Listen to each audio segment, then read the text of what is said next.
June 4th, 1942. 0400 hours. Commander Wade McCluskey stood on the deck of USS Enterprise, watching his dive bomber crews prepare for launch.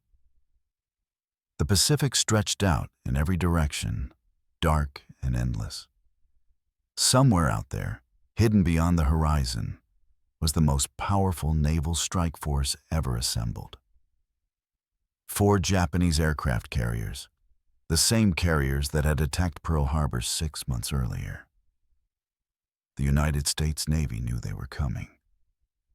American codebreakers had cracked Japanese communications and discovered the target, Midway Atoll, a tiny speck of coral in the middle of the Pacific Ocean. If Japan took Midway, they would control the Pacific. Hawaii would be cut off. The West Coast would be under threat. America would lose the war. So Admiral Chester Nimitz set a trap. He sent every carrier he had, 3 American flat tops against 4 Japanese. The Americans were outnumbered, outgunned, and out of time. Worse, one of their carriers, USS Yorktown, had been badly damaged at the Battle of Coral Sea just weeks earlier. She should have been in dry dock for months. Instead, shipyard workers patched her up in 72 hours and sent her back to war. This was not going to be a fair fight. This was going to be a slaughter. The only question was which side would be doing the slaughtering. And for most of the morning, it looked like Japan was going to win. American torpedo bombers attacked in waves and were shot down by the dozens. Not a single torpedo hit. The sacrifice seemed pointless. The Japanese were untouched. Then everything changed. In 5 minutes, 3 American dive bomber squadrons arrived over the Japanese fleet at exactly the same moment. It was not skill. It was not planning. It was pure, impossible luck. And those 5 minutes decided the outcome of the entire Pacific War. The American plan was desperate. Admiral Nimitz knew the Japanese were coming, but he did not have enough ships to stop them. Japan had 4 carriers, Akagi, Kaga, Soryu, and Hiryu. Each one carried over 70 aircraft. The combined Japanese force had 250 fighters, dive bombers, and torpedo planes. The Americans had about 230 total, split between 3 carriers, Enterprise, Hornet, and the badly wounded Yorktown. But Nimitz had one advantage: surprise. The Japanese did not know the Americans were waiting for them. Admiral Yamamoto, the mastermind behind Pearl Harbor, believed the U.S. carriers were still near the Solomon Islands. He thought Midway would be undefended. He was wrong. On the morning of June 4th, Japanese scout planes spotted the American fleet.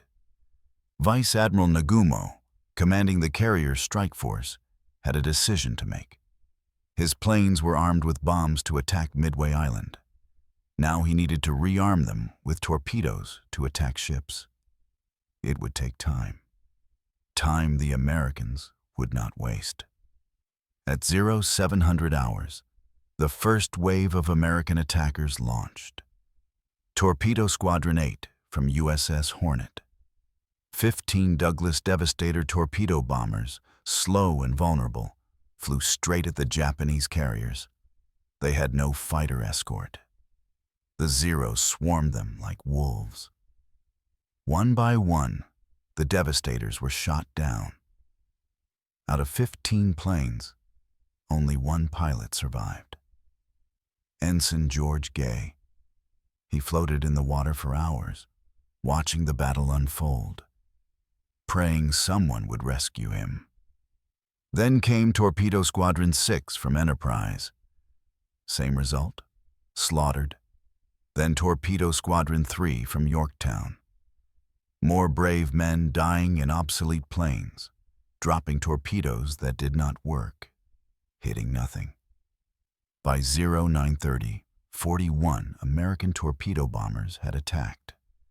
35 were shot down. Not a single Japanese ship was damaged. It looked like a disaster. It looked like the Americans had just thrown away their best attack squadrons for nothing. But those men had done something crucial. They had pulled the Japanese fighter cover down to sea level. The Zeros were busy chasing torpedo bombers. No one was watching the sky above. Commander Wade McCluskey was lost. He led 33 dive bombers from USS Enterprise, searching for the Japanese fleet. He had flown to where intelligence said they would be. Nothing. Empty ocean. His fuel was running low. If he did not find the enemy soon, his entire squadron would have to ditch in the water. He made a decision. He turned north, just a hunch, a guess based on nothing but instinct. And then, at exactly 10:22 in the morning, he saw it. A Japanese destroyer racing northeast at full speed. McCluskey knew what that meant. The destroyer was trying to catch up with the carriers. He followed its wake. At 10:25, he spotted them. 4 Japanese carriers, steaming in formation, their decks packed with aircraft.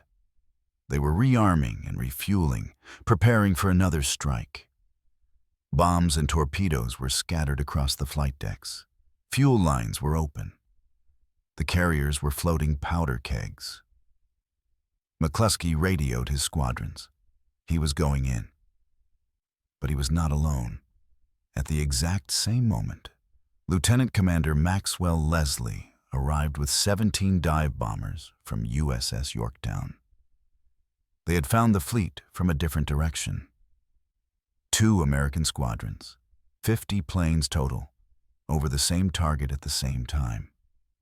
By sheer, impossible coincidence. The Japanese lookouts never saw them. Every Zero fighter was still down at sea level, chasing the last of the torpedo bombers. The sky above was empty. McCluskey pushed his dive bomber into a 70-degree dive. His squadron followed. The dauntless bombers screamed down at over 200 miles per hour. At 1,500 feet, they released. The first bomb hit the carrier Kaga, right on the flight deck. The explosion detonated the armed planes and fuel stores. The entire ship became an inferno. The second bomb hit Akagi, the flagship. Admiral Nagumo had to abandon ship. The third wave hit Soryu. Within 5 minutes, 3 of the 4 Japanese carriers were burning wrecks. It was 10:30 in the morning. The battle was over. Japan had just lost the war in the Pacific. 1 Japanese carrier was still operational. Hiryu, her admiral, Tamon Yamaguchi, refused to retreat. He launched every plane he had at the Americans. Japanese dive bombers found USS Yorktown and hit her with 3 bombs. The carrier was crippled, dead in the water, listing heavily. American damage control teams fought to save her, but it looked hopeless.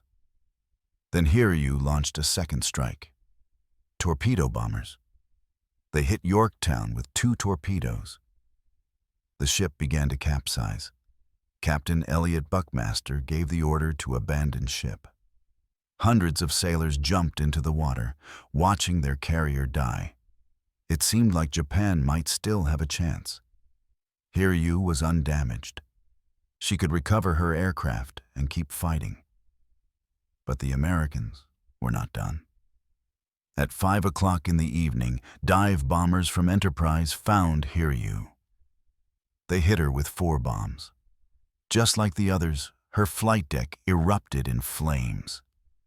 Admiral Yamaguchi refused to evacuate. He went down with his ship. By the next morning, all 4 Japanese carriers had sunk. The American carriers were still afloat. Even Yorktown, which somehow survived the night before, being finished off by a Japanese submarine 2 days later. Japan lost over 3,000 men. America lost 307. Japan lost 4 carriers, their most experienced pilots, and their offensive capability. They would never recover. Every battle after Midway was a fighting retreat. The Japanese Navy would never again threaten American territory. The Americans won because of code breakers who gave them warning, because of torpedo bomber pilots who sacrificed themselves to pull down the fighter cover, because of dive bomber crews who arrived at the right place at the right time by sheer luck, and because of men like Wade McCluskey who refused to give up even when the odds were impossible. The Battle of Midway lasted 3 days. But the war was decided in 5 minutes. Historians call it the most important naval battle in history. It was the first major defeat for the Japanese Navy in over 350 years. It stopped their expansion across the Pacific.